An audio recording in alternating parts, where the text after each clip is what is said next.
Peggy Lipton was born on August 30th, 1946, in New York City, the daughter of Rita and Harold Lipton. Her childhood was not the carefree beginning that her later beauty might suggest.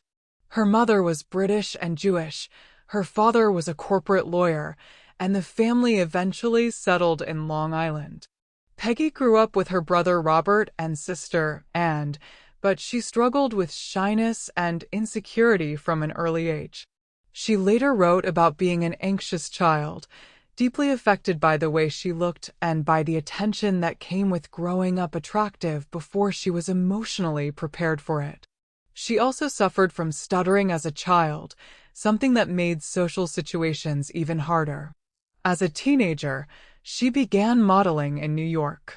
The work brought her into rooms where appearance mattered before anything else did.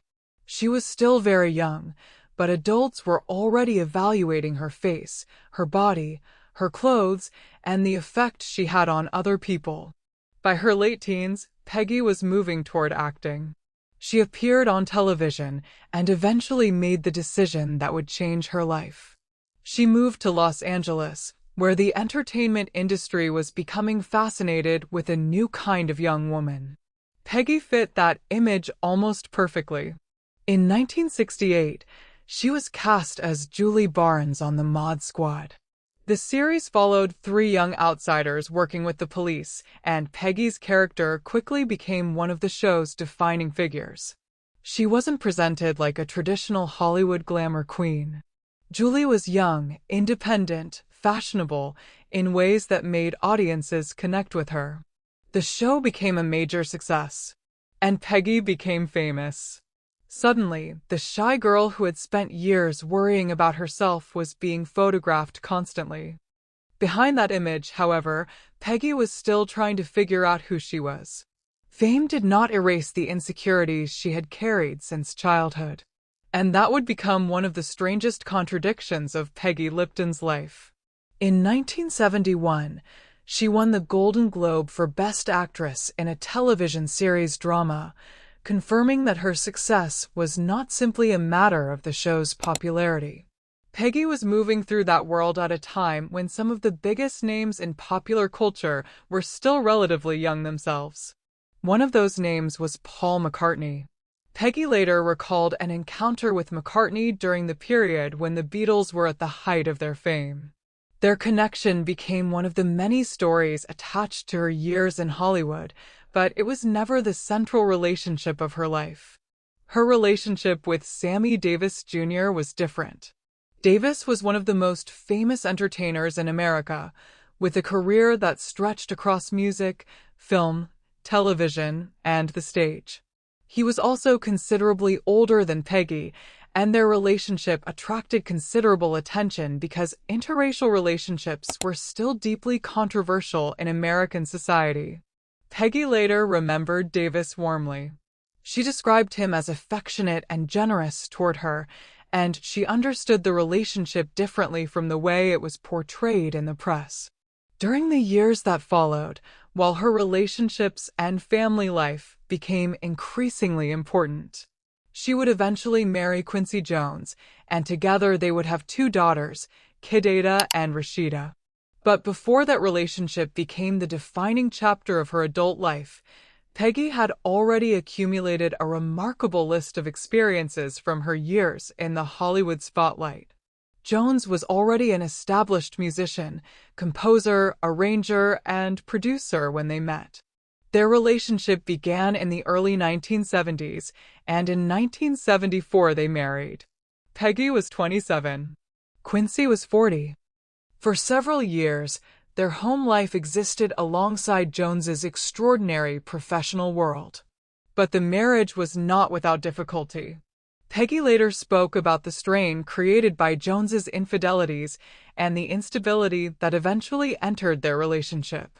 They separated in 1986 and divorced in 1990. By then, Peggy had spent almost 2 decades moving through some of the most unusual social circles in entertainment. There were experiences she had kept largely to herself. That became clearer decades later, when Peggy began writing about her life. In 2005, she published her memoir, Breathing Out. The book covered her childhood, her career, her marriage to Quincy, motherhood, and the difficult periods that followed. It belonged to an earlier period when Peggy was still very young and the Mod Squad had made her one of the most recognizable women on American television.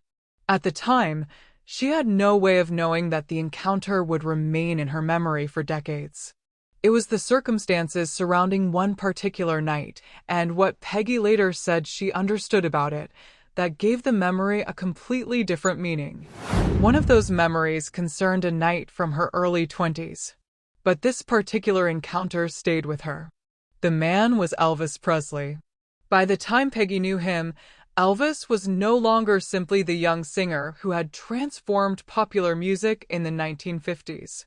Peggy's recollection places their encounter in Los Angeles during the early 1970s, when she was a young actress and Elvis was in his 30s.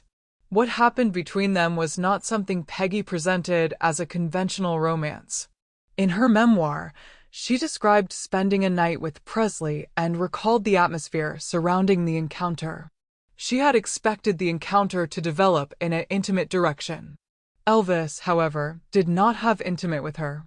Instead, Peggy recalled that they spent the night together and that he behaved in a way she did not expect. Elvis took her by plane to Lake Tahoe. She recalled that they went to bed almost immediately. She said there wasn't much conversation. She remembered him doing karate and eating. She described him as being virtually impotent with her, which she associated with the amount of drugs he was taking. She remembered Presley as affectionate toward her, and she later described the experience without presenting it as the sordid celebrity affair that gossip magazines might have preferred. By the time Peggy Lipton published Breathing Out in 2005, Elvis Presley had been dead for nearly 3 decades. She remembered going to Elvis's home and spending the night with him. She and Quincy Jones separated in 1986. In 1988, Peggy began appearing on television again, and then came the role that introduced her to a completely different generation of viewers. David Lynch cast her as Norma Jennings in Twin Peaks. The contrast was striking.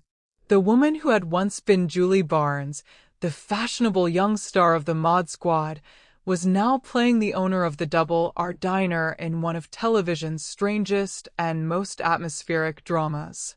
The role gave Peggy a second chapter in an acting career that many had assumed was already over. She returned for the series in 1990 and appeared in Twin Peaks: Fire Walk with Me 2 years later. Later came roles in films and television shows including The Postman, Popular, and Alias. But her life was no longer organized around Hollywood romance. Her daughters were growing up. Rashida and Kid Ada would eventually establish careers of their own, and Peggy increasingly became known not for the men she had dated, but for the family she had raised and the work she had chosen to return to. Then, in 2004, another chapter arrived that changed the way she looked at her own life. Peggy was diagnosed with colon cancer. She underwent treatment and later wrote about the experience in her memoir, Breathing Out, published in 2005. The book was not simply a collection of celebrity stories. The cancer diagnosis came in 2004. She continued working after the diagnosis. There were no dramatic attempts to reclaim the fame of her youth. Instead, her acting became occasional and selective. Then came an unexpected return. In 2017, David Lynch brought Peggy back as Norma Jennings for the revival of Twin Peaks. She was no longer the young woman America had watched in the Mod Squad. Nearly half a century had passed since Julie Barnes had first made her famous. The return carried its own kind of meaning. Peggy had once walked away from Hollywood because fame had become difficult for her. Years later, she could enter that world again without being defined entirely by it. She also appeared alongside her daughter Rashida in Angie Tribeca, playing her character's mother. Her final film role was in A Dog's Purpose, released in 2017. By this point, Peggy's public identity had changed considerably. The young star whose romantic life had once generated gossip was now primarily known as an actress, a mother, and the woman behind a memoir that had finally put many of her private experiences into her own words. She died on May 11, 2019, in Los Angeles at the age of 72 after her battle with cancer.